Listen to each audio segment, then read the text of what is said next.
Assalamualaikum warahmatullahi wabarakatuh. Barangkali tidak asing saya karena wajah saya pribadi saya ini kalau tidak diutarakan pertanyaan ini kayaknya kurang kuat Bu ya. Begini Bu ya, saya mau bertanya permasalahan malaikat. Masalah apa? Malaikat. Malaikat ya. Allah itu kan maha segala-galanya ya. Istilahnya membuat apa saja itu tinggal pun. Iya. Tapi mengapa adanya malaikat? Kita mencatat kebaikan dan kejelekan. Iya.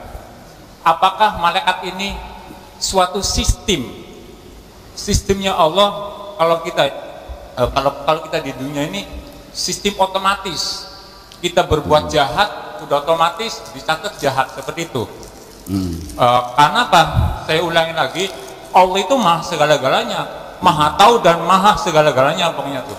Kenapa masih juga dititipkan oleh malaikat sampai menjaga sorga malaikat libat, kemudian neraka malaikat malik dan lain sebagainya. Nah ini apa ini yang namanya malaikat? Apakah suatu sistem atau makhluk seperti apa gitu? Itu pertanyaan saya Bu ya, seperti itu. Karena Allah kan maha segala-galanya, kok masih dititipkan sama malaikat seperti itu? Mohon maaf barangkali saya ini pertanyaan kurang pas, karena saya sekali lagi jiwa saya ini inginnya tuh kalau kurang masuk akal ingin bertanya seperti itu Bu ya. Terima kasih atas waktunya, dan barangkali saya salah mohon maaf karena saya ini selalu ingin belajar benar. Assalamualaikum warahmatullahi wabarakatuh. Waalaikumsalam.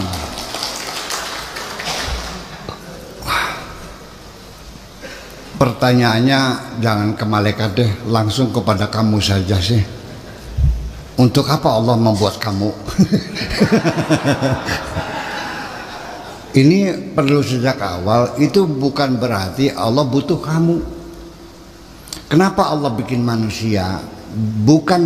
Jangan dimaknai Allah membutuhkan manusia. Allah tidak membutuhkan apa-apa. Allah tidak memerlukan siapapun. Allah tegak sendiri.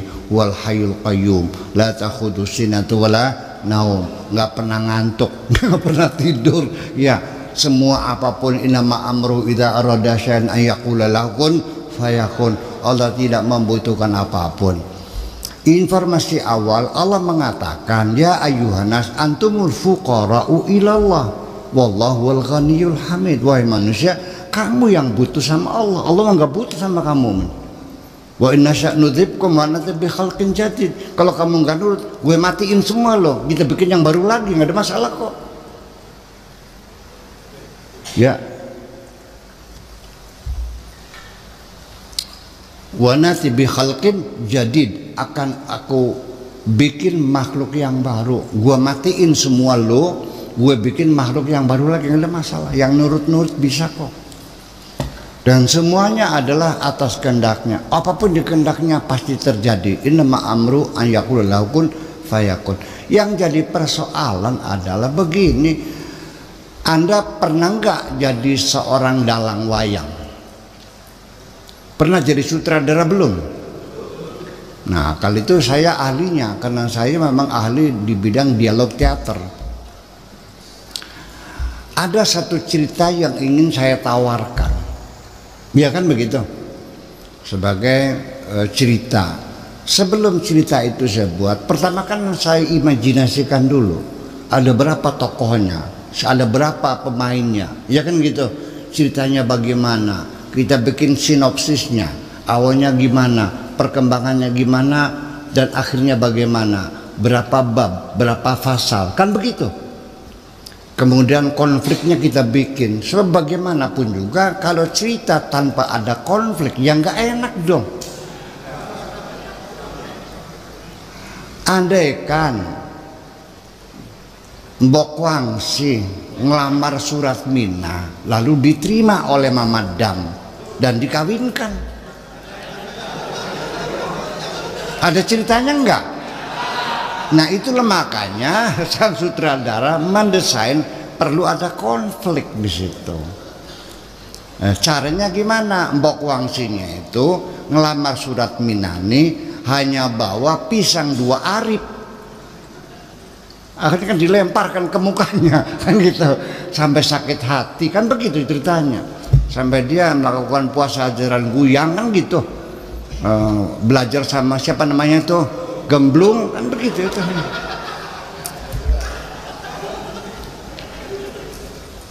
Ya iya, itulah makanya hukum positif dan negatif, pertarungan itu harus ada di dunia ini, dan semuanya itu adalah settingan Allah semuanya.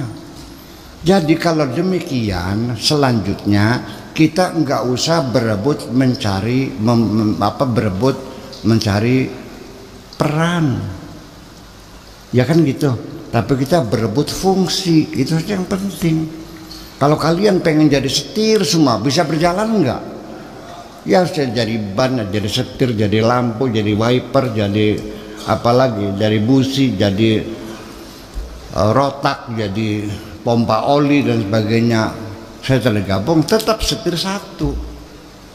Yang jadi pentil jangan kecil hati sebagai pentil dong. Memang harganya 5.000 ya betul ya. Tapi kalau dia melesat bisa jalan nggak? Nggak bisa. Nah lalu untuk apa ini? Nah ini maka settingan awal Allah sendiri sudah mengatakan bahwa wa khalaqal insana min tinin lazim, ya, min turabin, khalaqum min turabin, dari tanah. Kalau tanah itu berarti kan materi, ya kan begitu. Lalu para malaikat disuruh bersujud kepada Adam, lalu mereka menolak. Alasannya apa? Merasa lebih baik dari Adam. Di mana argumentasinya khalaqtani min narin wa khalaqtahu min tin? Berarti mereka mengatakan, setan itu mengatakan kami dibuat dari api, berarti kan energi. Kalau tanah itu kan berarti materi, betul nggak? Energi yang menolak kepada Adam ini energi yang negatif, yang bersujud pada Adam itu malaikat energi positif. Bahwa pertemuan positif dan negatif di satu materi, disitulah terjadi saling menghancurkan. Ketika positif dan negatif saling menghancurkan, disitulah akan bercahaya, disitulah akan ada satu kekuatan besar muncul. Tidak mungkin kalau tidak dibenturkan positif dan negatif itu. Beli ngantel sih Rama. Sok diambil positifnya, nyala enggak? Taruh positif, negatifnya dibuang, nyala enggak? Enggak. Tapi positif dan negatif tidak dipertemukan, nyala enggak? Bisanya berpikir karena apa? Karena ada pada materi yang sifatnya punya resistensi terhadap itu, sehingga dia berpikir menjadi menyala. Segimana lagi? Terus maunya gimana? Nah, nanti di penghujungnya yang hebat itu bukan peran yang kau mainkan. Kamu dalam sandiwara mau jadi raja ya silakan, mau jadi pembantu yang ditampekin tiap hari ya silakan, jadi perempuan selingkuhannya silakan. Nanti yang menilai sang sutradara, bukan peranmu yang kau mainkan, tapi bagaimana Anda berakting secara sempurna. How to be the best actor, bagaimana berbaik. Yang mendapat piala citra itu ternyata bukan raja, ya kan, tapi pembantu yang ditampokin, nangisnya beneran. Jadi jangan beranggapan karena kamu kiai itu di surganya di atas, belum tentu. Sekarang kita melihat realita, kamu tertipu semuanya, melihat kehebatan orang dengan ilmunya, dengan sorbannya, dengan jubahnya, dengan tasbih yang dikewer-kewernya. Saya melihat bukan di situ kehebatan.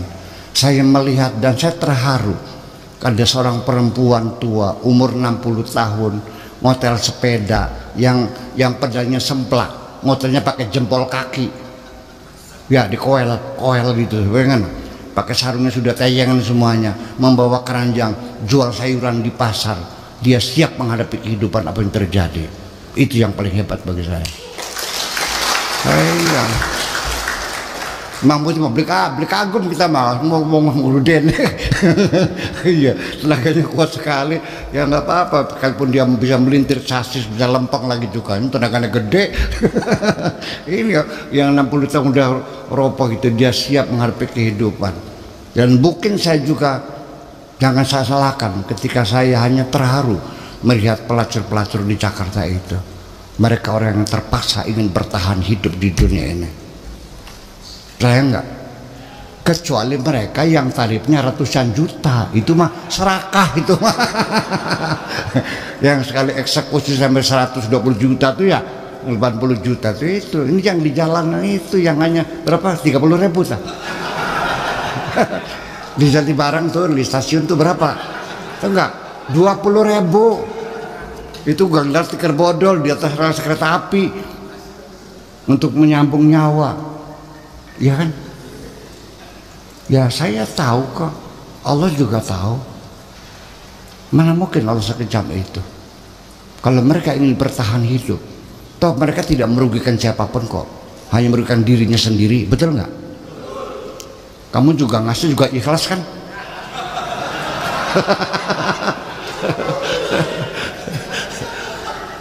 Kan dulu tawar menawar kan? Piran dok, seket kan? Oh beli selawi ya belum beli selawi emak.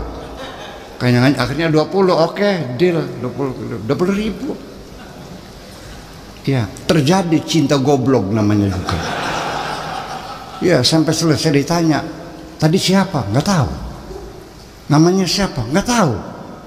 Orang mana? Nggak tahu. Itu kan cinta goblok. Iya. Kamu nggak ada masalah. Tapi yang tertekan malah perempuannya. Karena laki-laki mah berhubungan cinta dengan perempuan yang tidak pernah kau cintai, nggak ada masalah. Yang penting kamu merasa rilis, nyaman, udah plong kan gitu.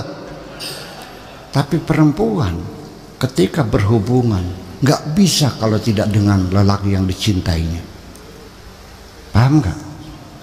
Ketika dia melayani seseorang yang tidak dicintainya, apalagi supir truk yang nggak mandi seminggu tuh,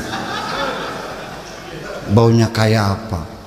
Itu betul-betul dia menggadaikan perasaannya itu. Penderitaan bagi mereka, nggak urut bagi saya begitu tuh. Ya semoga Allah mengampuni mereka, gitu aja. Dah gitu aja. Ya assalamualaikum.